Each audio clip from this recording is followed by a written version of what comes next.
Assalamualaikum warahmatullahi wabarakatuh. Salam sejahtera bagi kita semua yang hadir pada pertemuan kali ini. Semoga Allah Subhanahu wa Ta'ala, Tuhan yang Maha Kuasa, memberi kita kesehatan dalam menjalani aktivitas pada hari ini. Pada pertemuan kali ini kita akan membahas tentang pertumbuhan ekonomi, khususnya ekonomi kelas 11.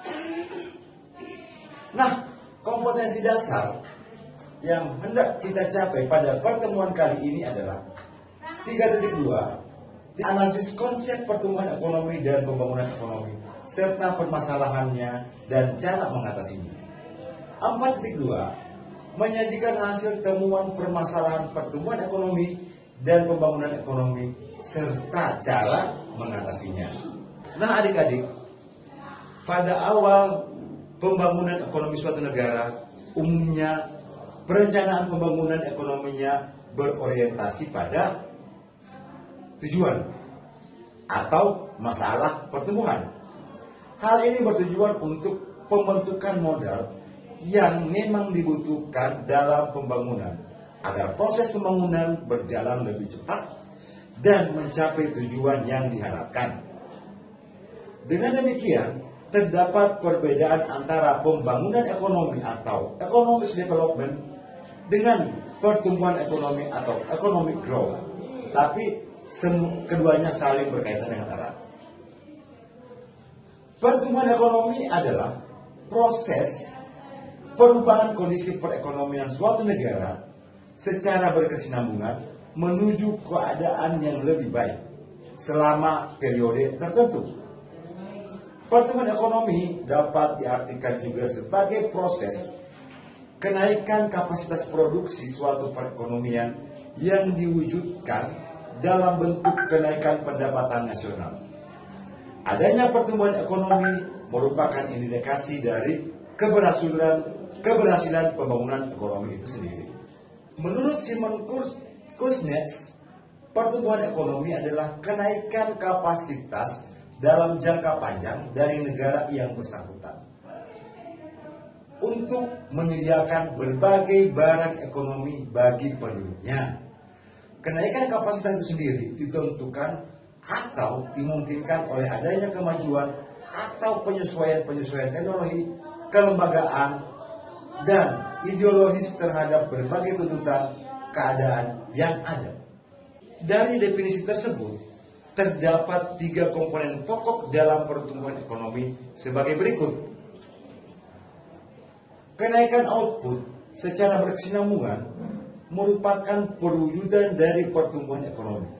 Sedangkan kemampuan menyediakan berbagai jenis barang itu merupakan suatu kematangan ekonomi di suatu negara.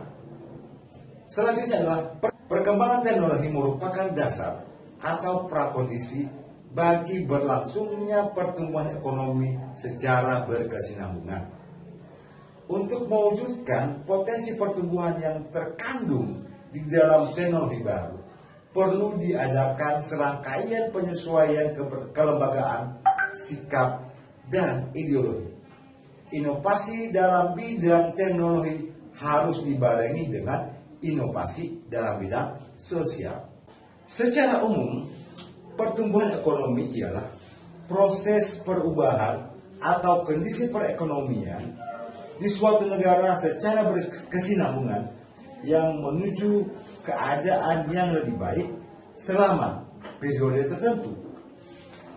Pertumbuhan ekonomi bisa diartikan juga sebagai proses kenaikan kapasitas produksi dalam suatu perekonomian yang diwujudkan dalam bentuk kenaikan pendapatan nasional. Adanya pertumbuhan ekonomi merupakan salah satu indikasi dari suatu keberhasilan di dalam segi pembangunan ekonomi. Dalam rangka mempertahankan dan mempertinggi hasil-hasil pembangunan yang telah dicapai, pertumbuhan ekonomi dipengaruhi oleh banyak hal.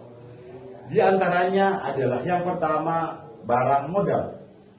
Barang-barang modal ialah berbagai jenis barang yang dipakai untuk memproduksi output baik barang dan jasa, misalnya mesin-mesin, peralatan pertukangan, dan lain sebagainya. Selanjutnya adalah teknologi. Selain barang-barang modal, teknologi juga berpengaruh dalam pertumbuhan ekonomi. Kemajuan ekonomi di berbagai negara terutama ditimbulkan oleh kemajuan teknologi. Selanjutnya adalah tenaga kerja. Hingga saat ini, khususnya di negara yang sedang berkembang, tenaga kerja masih merupakan faktor produksi yang dominan.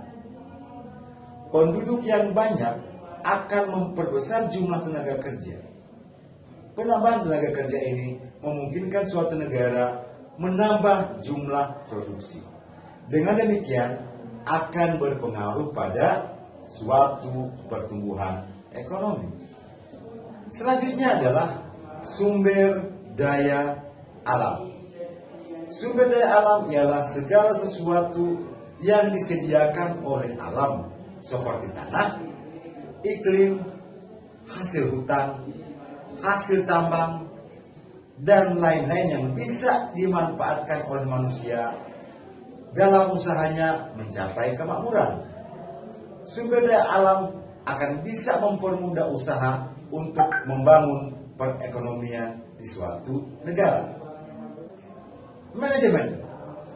Perekonomian dalam suatu negara akan berkembang pesat jika dikelola dengan baik. Sistem pengelolaan inilah yang nantinya dinamakan manajemen. Seperti halnya bangsa Indonesia mempunyai potensi sumber daya alam yang beragam dan melimpah, serta jumlah penduduk yang besar. Jika potensi yang sudah ada dikelola dengan baik, maka akan mendorong pertumbuhan ekonomi. Selanjutnya adalah kewirausahaan. Kewirausahaan atau entrepreneurship ialah seseorang yang dapat dan berani untuk mengambil risiko dalam melakukan suatu usaha guna mendapatkan keuntungan bagi dirinya sendiri ataupun untuk negara. Peranan wirausahawan dalam memajukan perekonomian sudah terbukti dari masa ke masa. Wirausahawan dalam melakukan investasi akan memperluas kesempatan kerja, meningkatkan output nasional, dan untuk meningkatkan penerimaan negara dalam bentuk pajak. Yang terakhir adalah informasi. Salah satu syarat supaya pasar berfungsi sebagai alat alokasi sumber daya ekonomi yang efisien yaitu adanya informasi yang sempurna dan seimbang. Informasi sangat menunjang pertumbuhan ekonomi. Karena pelaku-pelaku ekonomi bisa mengambil keputusan berdasarkan informasi yang akurat dan cepat. Demikian pertemuan kita pada hari ini. Semoga materi yang disampaikan dapat diterima dengan baik dan dapat meningkatkan pengetahuan dan keterampilan adik-adik tentang ekonomi, terutama pada pertumbuhan ekonomi di Indonesia.